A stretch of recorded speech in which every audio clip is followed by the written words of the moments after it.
हाय दोस्तों, मेरा नाम है आकाश और आज हम यहाँ पर जानने वाले चाइना की एंटी इन्वॉल्यूशन पॉलिसी के बारे में, जो कि हाल फिलहाल में जुलाई 1 2025 में आई। आप लोगों को यहाँ पर ये डाउट हो रहा होगा कि यहाँ पर हम इस वीडियो में इस पॉलिसी के बारे में क्यों बात कर रहे हैं, क्योंकि चाइना जो है एक प्रकार से दुनिया की दूसरी सबसे बड़ी अर्थव्यवस्था है, जिसके कारण चाइना में कोई भी लिया गया बड़ा फैसला जो है इंडिया को अफेक्ट करता है। अगर यहाँ पर हम एग्जाम्पल की बात कर ले तो 2020-21 में आप लोग केमिकल सेक्टर में बहुत तेजी देखे होंगे। ये एक चाइना की इकोनॉमिक पॉलिसी के कारण हुआ था, जहां पर चाइना ने अपनी 13वीं 5th ईयर की जो पॉलिसी आई थी, जिसके कारण चाइना में जो है बहुत ज्यादा पॉल्यूशन हो रहा था, फैक्ट्री उनके सिटी के अंदर थी। तो चाइना की गवर्नमेंट जो है पॉल्यूशन को हटाने के लिए अपने फैक्ट्रियों को सिटी से बाहर ले जाने का काम की थी। इस वजह से जितने के सारे केमिकल प्लांट थे उसको सिटी से बाहर ले गया और रिन्यूएबल में कन्वर्ट किया गया। तो जब ये प्रोसेस चल रहा था उस समय चाइना की जितनी भी सारी केमिकल फैक्ट्रीज थी वहां पर शट डाउन देखा गया था, और चाइना की सप्लाई जो है पूरे ओवरऑल ग्लोबल सप्लाई को मीट करती थी। तो चाइना की सप्लाई वहां मिसिंग, तो उस सप्लाई को इंडिया की केमिकल मैन्युफैक्चरिंग कंपनीज प्रोवाइड करने का काम की, जिस वजह से केमिकल सेक्टर की कंपनी इंडिया की उन्होंने खूब पैसा कमाया शॉर्ट टाइम फ्रेम में। और इसको देखते हुए जो शेयर प्राइस था उनका कम ही समय के अंदर 5, 10 से 12 गुना से ज्यादा बढ़ चुका था। तो इस वजह से हमें जो है इंडिया के साथ साथ चाइना की पॉलिसी को जानना बहुत ज्यादा इंपॉर्टेंट है। तो यहाँ पर हम इसी एंटी इन्वॉल्यूशन पॉलिसी को जानने का कोशिश करेंगे चाइना का, जहां पर कि हम सबसे पहले ये जानने की कोशिश करेंगे कि एंटी इन्वॉल्यूशन का कंटेक्स्ट क्या है, फिर चाइना की जो कम्युनिस्ट पार्टी ऑफ इंडिया इसे क्यों फोकस कर रही है, इसका इम्प्लीमेंटेशन कैसे होना है, इसमें रिस्क कैसे आ सकते हैं, और हम एज अ निवेशक इसमें कैसे अपॉर्चुनिटी तलाश कर सकते हैं। तो चलिए शुरू करते हैं, लेकिन उससे पहले अगर आप हमारे चैनल में रहे तो कृपया करके इसे लाइक, सब्सक्राइब एंड शेयर कर लें। चाइना की इस एंटी इन्वॉल्यूशन पॉलिसी को समझने से पहले चाइना के बारे में थोड़ा हम जान लेते हैं। चाइना जो है एक प्रकार से सप्लाई साइड में खेलने की कोशिश करता है और बहुत चीप से चीप प्रोडक्ट बनाता है। चाइना जो है एक प्रकार से प्रोडक्ट को डिमांड और सप्लाई के बेसिस पे बनाना चाहिए, लेकिन चाइना में चीजें जो है सप्लाई कंस्ट्रेंट में बनाई जाती है और पूरे बल्क स्केल में बनाई जाती है।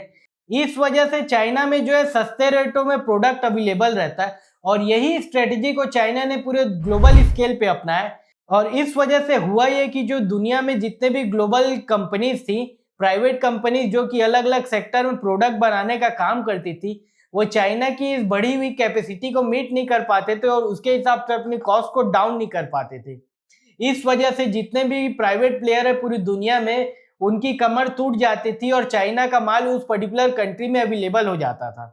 और यही चीजें जो है कुछ समय पहले चाइना के फेवर में कर रही थी, जिस वजह से चाइना जो है पूरी दुनिया का ग्लोबल मैन्युफैक्चरिंग हब बन के बैठा हुआ था। लेकिन जैसा कि कहते हैं ना, कोई स्ट्रेटेजी एक प्रकार से एडवांटेज रहता तो उसका डिसएडवांटेज भी होता है। तो हाल फिलहाल में अगर हम बात कर ले तो चाइनीज इकोनॉमी जो है पूरे के पूरे डिफ्लेशन से गुजर रही है। इस वजह से जो चाइना का पर कैपिटा इनकम है वो बढ़ नहीं पा रहा है और वहां से ज्यादा डिमांड नहीं आ पा रही है, जो कि एक प्रकार से स्थिर हो चुकी है। और इसी के साथ साथ जो है अमेरिकन सरकार हाल फिलहाल में टैरिफ लाई है। तो चाइना जो कि पूरे अपने प्रोडक्ट को पूरी दुनिया में सप्लाई करने का काम करता है, तो इसके कई सारे प्रोडक्ट जो है डॉकयार्ड में फंसे हुए हैं, जिस वजह से सप्लाई ज्यादा हो चुकी है तो प्राइस कट हो जाता है। और ये चीजें जो है चाइना की प्राइवेट कंपनी के लिए सस्टेनेबल नहीं रहता, क्योंकि वो हमेशा जो है मार्केट शेयर को ग्रैब करने के लिए अपनी सस्टेनेबिलिटी को दांव पे लगा देते हैं।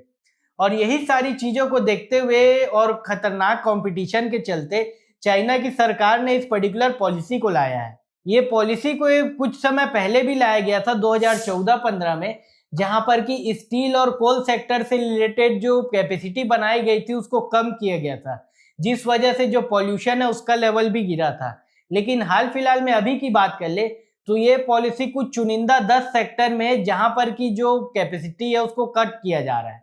जिससे हो ये रहा है कि चाइना की कुछ ही कंपनी बनेगी जो कंसोलिडेटेड हो जाएंगी, जिसका दौर अभी चालू हो गया है। यहाँ पर हम इसके एग्जाम्पल के बारे में अगर बात कर ले सेक्टर वाइज, तो अगर हम BYD की बात कर ले जहां पर कि ईवी सेक्टर को ये बिलोंग करता है, तो हाल फिलहाल में BYD ने अपने कारों को जो यूरोप में ले जाके बेचा था और टेस्ला से compete करने के लिए अपने प्राइस को गिरा दिया था, जिस वजह से उस कंपनी का शेयर प्राइस भी गिरा था और सस्टेनेबिलिटी नहीं हो पा रही थी। तो इसी चीजों को चाइना जो है रोकना चाहता है, क्योंकि एक बार कैपेसिटी जो है रिड्यूस हो जाएगी तो इन लोग भी अपने प्रोडक्ट को जो है प्रीमियम प्राइस पे बेच पाएंगे, और जिससे कि धीरे धीरे इन्फ्लेशन आ जाएगा। और ईवी सेक्टर के अलावा भी अगर दो सेक्टर के बारे में हम बात कर ले, जैसे कि फोटोवोल्टिक सेल के और लिथियम आयन बैटरी के, तो वहां पर भी जितनी भी कंपनी प्राइवेट जो ऑपरेट कर रही है वो सस्टेनेबल नहीं है, क्योंकि रैपिडली लॉस कर रहे हैं इस वजह से। और चाइना सरकार उनको मैन्युफैक्चरिंग में कंपनसेट कर रही थी, जिस वजह से उनकी सप्लाई बढ़ी हुई थी, और इसको एक प्रकार से सप्लाई ऑन स्टेरॉइड भी कहा जा सकता है। और यही सेम चीजें उनके जो फूड डिलीवरी सर्विस है वहां पर भी देखी जा रही थी, जहां पर कि कई सारे प्राइवेट कंपनी compete करने के लिए अपने फूड को जो है सब्सिडाइज रेट पे प्रोवाइड करने का काम कर रहे थे। इस वजह से हो ये रहा था कि जो एक्सेस कैपेसिटी और कैपिटल लेबर है वो कुछ चुनिंदा सेक्टर में जाके कंसंट्रेटेड हो जा रहा था, जहां पर कि रूथलेस कंपटीशन हो जा रहा था। और यही सारी चीजों को खत्म करने के लिए इस पॉलिसी को लाया गया गवर्नमेंट द्वारा। अब हम यहाँ पर बात कर लेते हैं चाइनीज गवर्नमेंट की प्रायोरिटी के बारे में, यानी कि कम्युनिस्ट पार्टी ऑफ इंडिया इस पर्टिकुलर पॉलिसी को प्रायोरिटी क्यों दे रही है। क्योंकि अगर हम चाइना के बारे में बात कर ले, जैसे कि हमने ऑलरेडी बात कर लिया, चाइना की गवर्नमेंट एक प्रकार से जो है एक्सपोर्ट डिपेंडेंट थी, लेकिन डोमेस्टिक उनकी इकोनॉमी की बात कर ले तो वो जो है एक प्रकार से डिफ्लेशन में थी। और हाल फिलहाल के समय में जहां पर टैरिफ लगाया गया, जिसके कारण कि चाइना के जितने भी प्रोडक्ट है वो डॉक यार्ड में जाके रुक गए, और फर्स्ट हाफ 2025 में कैसे भी करके जो है चाइनीज गवर्नमेंट अलग अलग कंट्रीज में अपने प्रोडक्ट को भेज के इसे जो है अमेरिका पहुंचा सकी और यूरोप। लेकिन सेकेंड हाफ में बात कर ले तो यहाँ पर चाइनीज गवर्नमेंट जो है अपनी डोमेस्टिक इकोनॉमी को स्टिमुलेट करने का काम करी है, क्योंकि उसके लिए जो है ग्लोबल इकोनॉमी के दरवाजे एक प्रकार से रिस्ट्रिक्ट हो जा रहे हैं। इसलिए तो इसी चीजों को स्टिमुलेट करने के लिए सरकार ने जो है एक प्रकार से सब्सिडी भी दिया था, जो कि इस बीमारी का क्योर नहीं था। थोड़े समय उससे डिमांड जो है स्टिमुलेट हो गई थी, लेकिन इस चीजों को परमानेंटली क्योर करने के लिए सप्लाई काटने का काम करिए,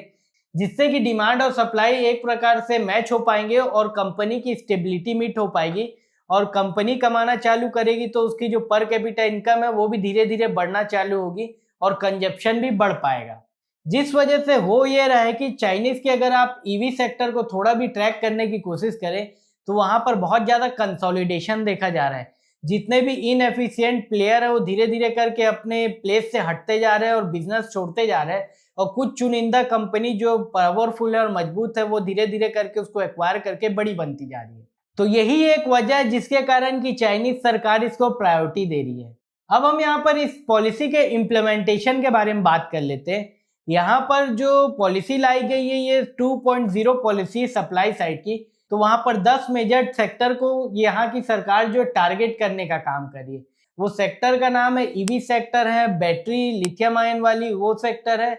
फोटोवोल्टिक सेल यानी कि सोलर पैनल वाले सेक्टर है, और फूड डिलीवरी सेक्टर, और इसके साथ साथ दो चार और सेक्टर भी है। यहाँ पर इस पॉलिसी को इम्प्लीमेंट करने के लिए सरकार चाइना की जो है कुछ कदम ले रही है, जैसे कि जिस सेक्टर को जो है रोकना है सप्लाई को, वहां पर स्ट्रिक्ट जो है एक प्रकार से सप्लाई कट करने की बात की। स्पेशली अगर हम गवर्नमेंट सेक्टर की बात कर ले तो वहां पर बहुत स्पीड से ये पॉलिसी का इम्प्लीमेंटेशन किया जा रहा है। लेकिन हम प्राइवेट सेक्टर की बात कर ले तो वहां पर ग्लोबल निवेशकों का भी पैसा लगा हुआ है, तो वहां पर धीरे धीरे करके ये लाया जा रहा है। जिसका एक एग्जाम्पल है जैक मा, जिसको कि कुछ समय के लिए गायब कर दिया गया था। और इसी के साथ साथ फूड डिलीवरी ऐप के जो एसोसिएशन है उसको भी कहा जा रहा है कि आप अपनी सब्सिडी को घटाएं।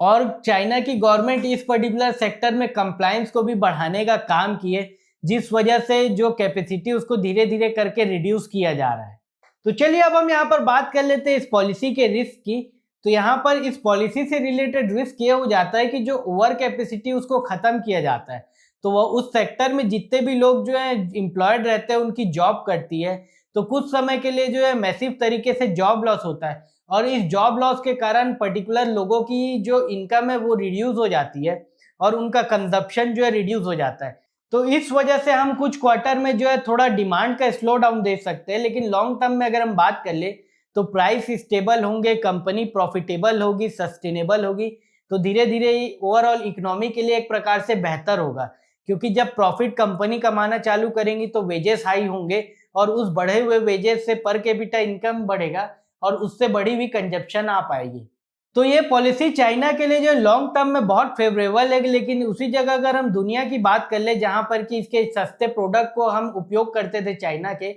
वहां पर धीरे धीरे करके चीजें जो है सस्ती से कम कन्वर्ट होके वो महंगी होती जा रही है। अगर हम इंडिया की भी बात कर ले तो यहाँ पर सस्ते झालर और वो सारी चीजें आती थी, अभी भी आती हैं, लेकिन आजकल के समय जो है बढ़ी हुई पर कैपिटा इनकम को सस्टेन करने के लिए लाखों लाखों रुपए के DJI के माइक और यहाँ पर जो DJI की ड्रोन भी आते जा रहे हैं। तो ये पॉलिसी जो है आने वाले समय में चाइना को बहुत ज्यादा बेनिफिट करेगी, लेकिन ग्लोबली हमारे लिए सस्ती चीजें नहीं रह पाएंगी, वो उसका रिस्क है, और चाइना में जो जॉब लॉसेस होंगी उसका रिस्क है। तो यहाँ पर हमने अभी तक जो है चाइना की इस पॉलिसी के बारे में जाना और उसके सरकार की प्रायोरिटी के साथ साथ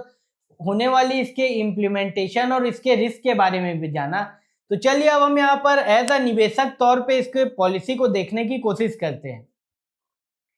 अगर हम निवेशक की दृष्टि से इस पर्टिकुलर पॉलिसी को देखें तो ये चाइना के लिए लॉन्ग टर्म में बहुत स्ट्रक्चरल चेंजेस होने वाले हैं, क्योंकि यहाँ पर चाइना की सरकार जो कि पहले सप्लाई साइड में खेलने का काम कर रही थी, उस वजह से वो मैन्युफैक्चरिंग हब बन चुकी थी, लेकिन वो अब जो है कंपनी की सस्टेनेबिलिटी को देखने का काम कर रही है, जिस वजह से आने वाले समय में जो चाइनीज कंपनी है उनके प्रॉफिटेबिलिटी को हम बढ़ते हुए देख सकते हैं।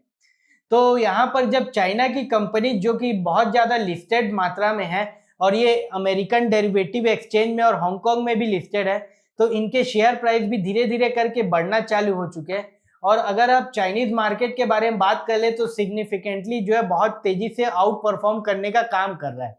और चाइना की सरकार जो है चाहती भी है कि चाइनीज जो मार्केट है उसको जो है धीरे धीरे करके लॉन्ग टर्म में स्टिमुलेट करे। इस वजह से जो चाइना के डोमेस्टिक इन्वेस्टर है कई बार वो लोन लेके भी पैसा अपनी मार्केट में लगाने का काम करे। और एज अ ग्लोबल निवेशक के बारे में हम बात कर ले तो चाइना में मेजर लॉन्ग टर्म अपॉर्चुनिटी भी आ रही है पैसा लगाने की। तो यहाँ पर आप अगर इंडियन निवेशक है तो आप जो है कुछ निपॉन और मिरे एसेट के ETF को ले सकते हैं, जिसका एक्सपोजर जो है चाइना के टेक सेक्टर में और हैंसेंग इंडेक्स में है। लेकिन यहाँ पर आपको अगर डायरेक्ट पार्टिसिपेट करना है तो आपको LRS स्कीम के थ्रू अपना पैसा जो है अमेरिका ले जाना पड़ेगा इंटरेक्टिव ब्रोकर के थ्रू। और वहां पर अमेरिका से अगर आप बाइंग करना चाहें तो वहां पर कुछ बड़ी कंपनी जैसे Xiaomi, टेंसेंट और अलीबाबा जैसे कंपनी जो कि अमेरिकन एक्सचेंज में लिस्टेड है एज ADR के तौर पे, वहां पर आप बाइंग कर सकते हैं, या तो आप जो है डायरेक्ट हांगकांग के मार्केट में इस कंपनी में बाइंग कर सकते हैं। तो आज के लिए बस इतना ही दोस्तों। अगर आपको डाउट हो तो आप कमेंट करके बता सकते हैं, और ऐसी ही और एक्साइटिंग जानकारी जानने के लिए आप हमारे चैनल को लाइक, सब्सक्राइब एंड शेयर करें। धन्यवाद।